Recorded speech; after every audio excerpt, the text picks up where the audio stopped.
সত্য বলা, সত্যবাদিতা এটা আল্লাহর গুণ। এটা গত সপ্তাহটা রিপিট করলাম, যেটা আল্লাহর গুণ। নবীজি বলছেন তাখাল্লাকু বিআখলাকিল্লাহ, আল্লাহর গুণে গুণান্বিত হও। সত্য বলা সাইয়্যিদুল মুরসালিন রাহমাতুল লিল আলামিন নবী মুহাম্মদ রাসূলুল্লাহ সাল্লাল্লাহু আলাইহি ওয়াসাল্লামের গুণ। সত্য বলা সকল নবীদের গুণ। ফেরেশতারা তো মিথ্যা বলতেই জানে না। এই উম্মতের যিনি সর্বশ্রেষ্ঠ ব্যক্তি আবু বকর, তার বৈশিষ্ট্য ছিল আবু বকর সিদ্দিক। আবু বকর সিদ্দিক সেই রকম সত্যের মূর্ত প্রতীক তিনি ছিলেন। নবীদের পার্টি করার এক একজনের নাম ধরে ধরে আল্লাহ সুবহানাহু ওয়া তাআলা তিনি সাদিকাল ওয়াদ, কানা সিদ্দিকান নাবিয়্যা, ওয়াজকুর ফিল কিতাবি ইদ্রিস ইন্নাহু কানা সিদ্দিকান নাবিয়্যা।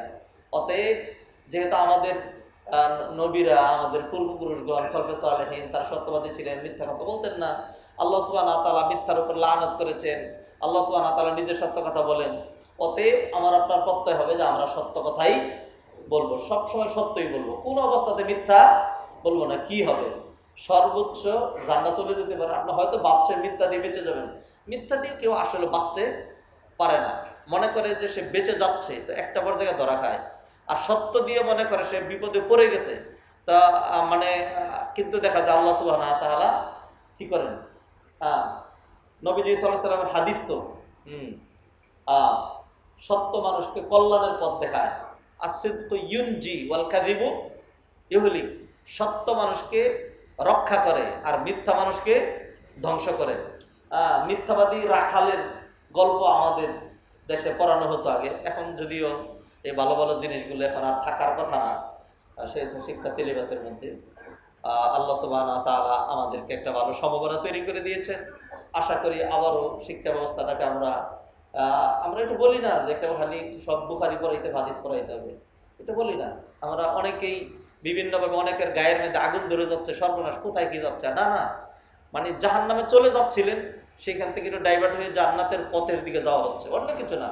আমরা যেটা চাই, আমি দায়িত্বহীন ভাষায় বলছি, যারা যারা দেশ রাষ্ট্র পরিচালনা করবেন, রাষ্ট্র পরিচালনা আমাদের থাকার দরকার নাই। যারা রাষ্ট্র পরিচালনা করবেন, আপনার খালি একটা জিনিস কায়েম করেন, যেটা ছাত্রদের স্লোগান ছিল, উই ওয়ান্ট জাস্টিস। জাস্টিস কায়েম করেন, জুলুম থাকবে না, মানুষের জানের মানের নিরাপত্তা থাকবে। ইসলামের বিরুদ্ধে একেবারে ধারালো অস্ত্র ধরবেন না, দিনের বিরুদ্ধে যাবেন না। 18 কোটি মানুষ একটা চায়, আপনি জোর করে একটা চালাই দিবেন, বলবেন গণতন্ত্র, সেই হিসাবে অধিকাংশ মানুষ যেটা চায় সেটা হওয়ার কথা ছিল, 2-3টা মানুষ যেটা চায় ওইটাই চাপায় দিচ্ছেন। এটা যেন না হয়। আর আমরা একটা স্বতন্ত্র দেশ, একটা স্বাধীন দেশ, সেইখানে আরেকটা দেশ আমাদেরকে চালাবে, কে মরবে কে বেঁচে থাকবে কাকে কি করতে হবে সিদ্ধান্ত দেবো অন্য দেশ, আমরা কিছুই জানবো না। আমরা শুধু এটার বিরোধিতা করি। ধর্মীয় কাজ আপনাদের করা দরকার নাই, আপনারা খালি এইটুকুন করলে চলবে। মানুষকে বুঝাইয়া, হাতে ধরে পায়ে ধরে, জুমার খুতবায়, ওয়াজ মাহফিল, এইভাবে সেভাবে আমরা যদি মানুষকে বুঝাইয়া মোটিভেশনাল স্পিচের মাধ্যমে তার মানসিকতা চেঞ্জ করে যদি ভালোর দিকে নিতে পারি, সমস্যা কোথায়? আপনি মানুষকে ডাকতেছেন কোন দিকে? জুলুমের দিকে, আমি ডাকতেছি ইনসাফের দিকে। আপনি ডাকছেন মিথ্যার দিকে, আমি ডাকছি সত্যের দিকে। আপনি ডাকছেন উলঙ্গপনা, বেহায়াপনার দিকে, আর আমি ডাকছি হিজাবের দিকে। তা আপনারটা বেশি ভালো না আমারটা বেশি ভালো? এত গায়ে আগুন ধরে কেন? নাস্তিকদের অবস্থা এমন হচ্ছে, মনে হয় যেন সর্বনাশ, দেশটা মনে হয় মানুষ খেয়ে ফেলছে। আল্লাহ মাফ করুন, আল্লাহ আমাদেরকে হেদায়েত করেন, আল্লাহ আমাদেরকে হেদায়েত করেন।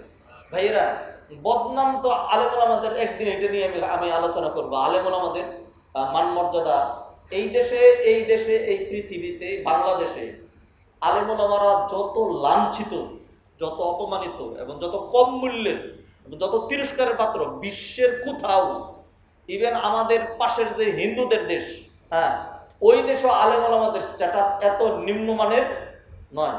অন্য দেশের তো প্রশ্নই আসে না।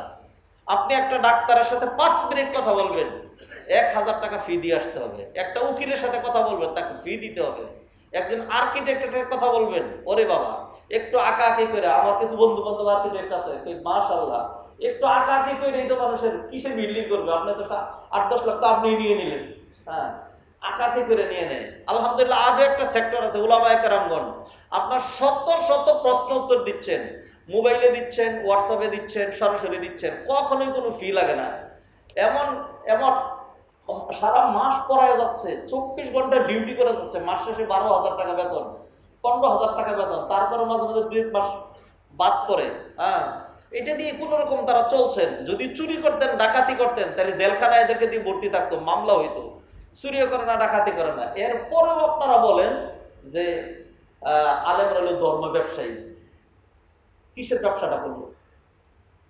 রাস্তার টাকাটা মারছেন আপনি, কন্ট্রাক্টর করছেন আপনি, মন্ত্রী ছিলেন আপনি, হ্যাঁ, উকিল ছিলেন আপনি, ডাকাত ছিলেন আপনি, চোর ছিলেন আপনি। এরপরেও খালি আলেম ওলামারা এটা করলো। আল্লাহ আমাদেরকে মাফ করুন।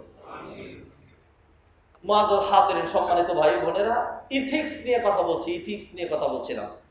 তো এই জিনিসগুলো যদি কায়েম করা যায়, কিছু নীতি নৈতিকতার দরকার আমাদের। বিশেষ করে যারা রাষ্ট্র পরিচালনা করবেন, যারা সরকারি চাকরিজীবী, যারা রাষ্ট্রটা নিয়ন্ত্রণ করেন, তাদের মধ্যে যদি অল্প 2-4টা গুণাগুণ থাকে, চাই না তারা খতিব হওয়া দরকার নেই। হ্যাঁ, অনেকে হয়তো ঠিক মতো নামাজও পড়েন না, হ্যাঁ, চাই নামাজ পড়ুক, জান্নাতের দিকে যাক, এগুলো তো আমরা আহ্বান করি। কিন্তু এটা ছাড়াও একটা রাষ্ট্র চলতে পারে, একটা অমুসলিম শাসক সুন্দর দেশ চালাইতে পারে, সে যদি জালেম না হয়। আর একজন আলেম যদি রাষ্ট্রনায়ক হয়ে জালেম হয়, হ্যাঁ, তাহলে এর চাইতে একজন মুশরিক যে একেবারে কন্টিনিউ শিরিক করে, কন্টিনিউ কি করে? শিরিক করে, হ্যাঁ, সে যদি ইনসাফ করে, তাইলে রাষ্ট্রনায়ক হিসাবে এই আলেমের চাইতে সে ভালো। মূল্যায়ন দুই দিক। তার তাওহীদের কারণে কিয়ামতের দিন জান্নাতে যেতে পারে, আর সে তার শিরিকের কারণে কিয়ামতের দিন জাহান্নামে যাবে, সেটা আলাদা আরেক বিষয়।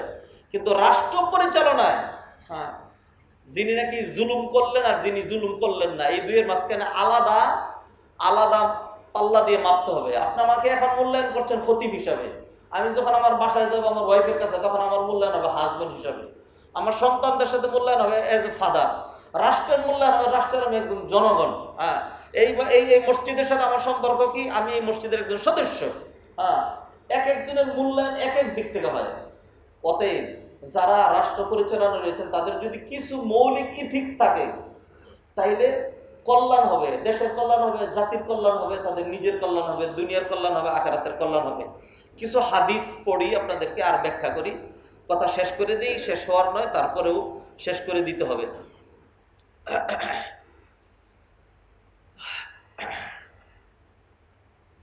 আবু হুরায়রা রাদিয়াল্লাহু তাআলা আনহু, আব্দুল্লাহ ইবনে মাসউদ রাদিয়াল্লাহু তাআলা আনহু থেকে বর্ণিত, তিনি বললেন, আলাইকুম বিসসিদক, তোমরা অবশ্যই সত্য কথাই বলবে। নবীজি সাল্লাল্লাহু আলাইহি ওয়াসাল্লাম বলেছেন, ফাইন্না সিদকা ইয়াহদি ইলাল বির, সত্য মানুষকে কল্যাণের পথ দেখায়, ওয়া ইন্নাল বিররা ইয়াহদি ইলাল জান্নাহ, আর কল্যাণ মানুষকে জান্নাতে নিয়ে যায়। ওয়া মা ইয়াজালু রাজুলু ইয়াসদুক, মানুষ যখন সত্য কথা বলতে থাকে, তখন সে টের পায় না, সিদ্দিকিনদের ডায়েরির মধ্যে তার নাম উঠে যায়। আল্লাহু আকবার। আর যখন মানুষ মিথ্যা বলতে থাকে, তখন না তার নাম কাযযাবদের খাতায় উঠে যায়। আনাস রাদিয়াল্লাহু তাআলা আনহু থেকে বর্ণিত, তিনি বলেন, মাল্লাম ইয়াদাইল খিনা ওয়াল কাযিব ফালা হাজাতা লিল্লাহি আযজা ওয়া জাল ফি আন ইয়াদা তাআমা ওয়া শারাবা, যে ব্যক্তি খেয়ানত, উল্টাপাল্টা কথাবার্তা, মিথ্যা, এইগুলি ত্যাগ করে না, এই লোকের সারাদিন উপোস থাকার বিন্দুমাত্র কোনো দরকার নাই। অতএব এই হাদিস থেকে আমরা দেখলাম, আমরা যে ইবাদতকে মনে করেছি যে সাহারির সময় পেট ভরে যতটা পারলাম খেলাম, আর বাহারি ফল ফলাদি দিয়ে ইফতার করলাম, সারাদিন না খেয়ে থাকলাম, এই হয়তো সিয়াম। আমরা এইভাবে এইটাই হয়তো দিন ধর্ম, এটাই আমরা বুঝেছি। কিন্তু এটা না। সিয়ামের টার্গেট কি ছিল? মানুষের চরিত্র ঠিক করা, মানুষের চরিত্র ঠিক করে। এই জন্য যে মিথ্যা বলে, নবীজি কি বললেন, তার রোজা থাকার কোনো দরকার নাই, রোজার স্পিরিট সে বুঝে নাই। যিনি নামাজ পড়লেন, এরপরে তিনি খারাপ কাজ করেন, গুনার কাজ করেন, মিথ্যা কথা বলে, তার নামাজ পড়ে কোনো লাভ নাই। ইন্নাস সালাতা তানহা আনিল ফাহশাই ওয়াল মুনকার। অতএব সকল ইবাদতের টার্গেট যেটি, সেটি হলো মানুষের ক্যারেক্টার, মানুষের নীতি নৈতিকতাকে ভালো করা।